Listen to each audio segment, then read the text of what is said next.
Audio Jungle. Bienvenue à tous. Merci de la fidélité que vous portez à cette émission. C'est en décembre dernier que le ministre provincial de la Santé du Lualaba, Espérant Mouzakam, avait lancé au nom de Madame le gouverneur Fifi Masuka Saini l'opération de dépistage des enfants ayant la malformation cardiaque. Justement, jusqu'ici, combien d'enfants ont subi une opération cardiaque? Pour en parler, j'ai l'honneur de recevoir le docteur Serge Ropas, à qui j'ai dit bonjour et bienvenue, docteur. Bonjour, merci. Vous allez bien, docteur? Oui, ça va. Docteur, comment ça s'est passé l'opération chirurgicale des enfants ayant un défaut cardiaque? Bon, la campagne de chirurgie cardiaque gratuite s'est bien passée. Qui a été bien lancée avec, ici en province, dans la province du Lualaba, par le ministre provincial de la Santé. Oui. Excellence Espérant. Mouzakam, oui.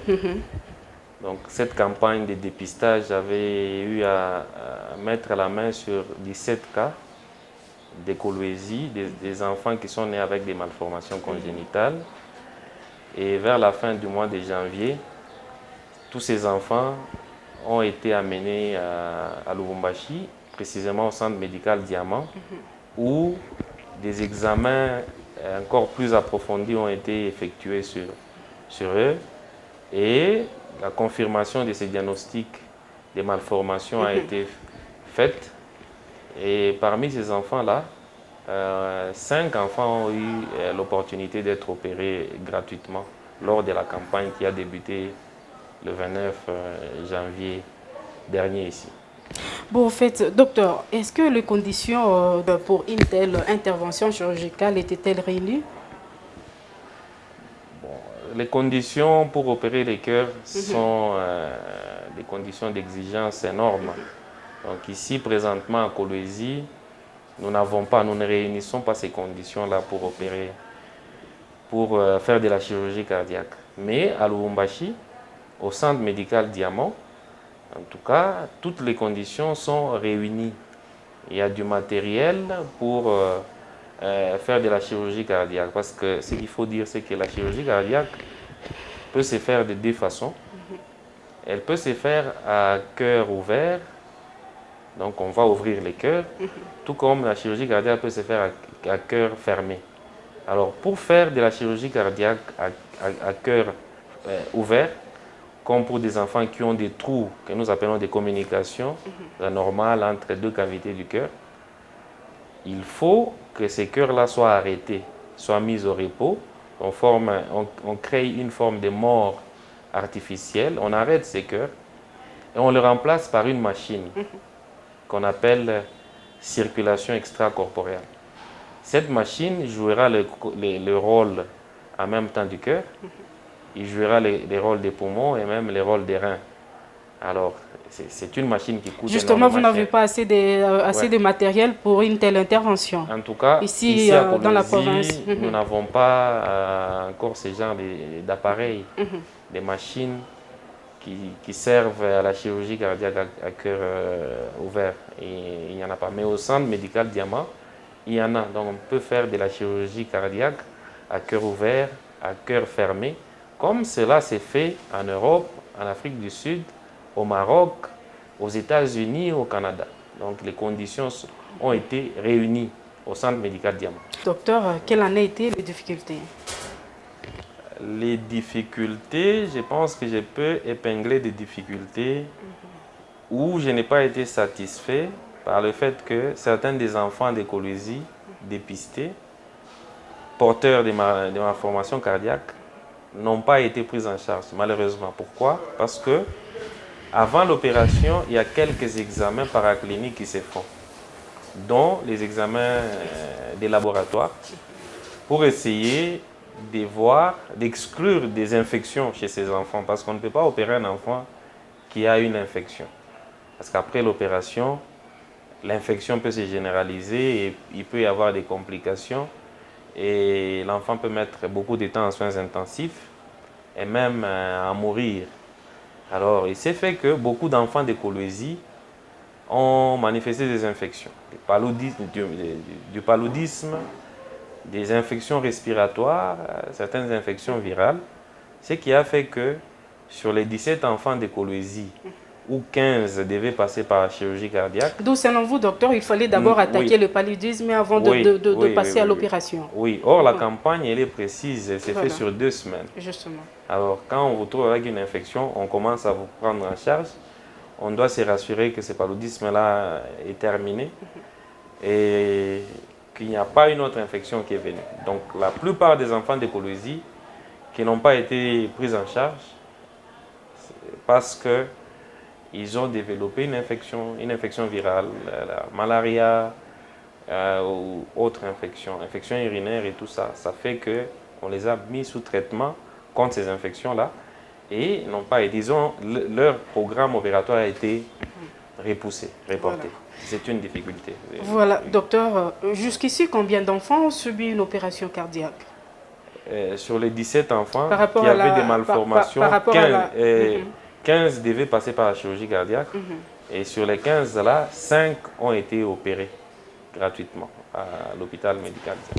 Ok, d'accord. Après cette expérience, qu'avez-vous constaté auprès de chez ces enfants? Bon, c'est une bonne évolution. C'est un enfant qui avait des malaises, qui avait des difficultés respiratoires, qui avait la toux qui ne se terminait pas, qui avait des fatigues, qui était incapable de faire un effort, qui, passant par la chirurgie cardiaque, qui avait des lèvres noirâtres. Tout de suite, après la chirurgie, on constate que ses lèvres deviennent roses. Cet enfant qui ne montait pas l'escalier, il commence à monter l'escalier. Donc on constate qu'il y a un changement total pour ce qui est de la vie de ces enfants-là, qui étaient incapables de pratiquer du sport, que nous voyons monter les escaliers, dont nous constatons que ces enfants deviennent aptes et commencent à mener une vie normale. Donc d'une vie de peine, une vie de misère, avec trop de malaise, avec des incapacités de fournir des efforts, on voit un enfant qui monte seul les escaliers et sans s'essouffler, sans se fatiguer. Donc il y a eu un changement total pour ce qui est de la vie de ces enfants-là, des malaises à la vie normale. Voilà, il y a eu un changement total. Mais docteur, comment savoir si son enfant est né ou souffre désormais d'une malformation cardiaque? Les malformations cardiaques, il en existe de plusieurs sortes. Il y a des malformations qui portent sur des portes qui communiquent deux cavités au niveau du cœur, qui peuvent s'ouvrir et se fermer, mais qui sont fermées de façon exagérée. Il y a des malformations qui portent sur des communications anormales entre deux chambres, deux cavités. Une cavité de droite, une cavité de gauche. Il y a un trou qui normalement ne doit pas exister. Et ces malformations-là ont chacun des signes. Mais les signes, Mais quels sont les signes précis, nous allons docteur? essayer de les citer de façon non ordonnée. Voilà. Donc un enfant qui a une malformation cardiaque peut présenter des difficultés respiratoires. Ces difficultés respiratoires, il peut les présenter au repos ou à l'effort. Il peut présenter de la toux. Une toux qui n'est pas accompagnée de fièvre. C'est parmi les symptômes. Oui. Voilà. Donc la maman peut se plaindre que son enfant développe la toux. C'est une toux qui fait longtemps, qui a plus d'1 mois, plus de 2 mois, la toux est toujours là, elle ne se termine pas. Il y a des palpitations. L'enfant peut dire à sa mère que non, je sens que mon cœur bat. Voilà. De façon normale, un cœur qui bat, normalement, on ne le sent pas, ça se fait de façon inconsciente. Mais quand quelqu'un commence à dire qu'il sent son cœur battre, ça veut dire qu'il s'agit d'une anomalie, des palpitations, des troubles dans les battements du cœur, dans le fonctionnement du cœur. Cet enfant qui a des malformations cardiaques, on peut constater qu'il a des gonflements des pieds. On peut constater qu'il a une déformation au niveau de son thorax. On peut constater qu'il y a une déformation au niveau facial, parce que la plupart d'enfants qui ont des problèmes cardiaques ont des malformations faciales, peuvent être regroupés dans des troubles syndromiques, comme les enfants qu'on appelle communément des Mongols. Voilà. Ils ont beaucoup de malformations au niveau du cerveau, au niveau de la face et même au niveau du cœur.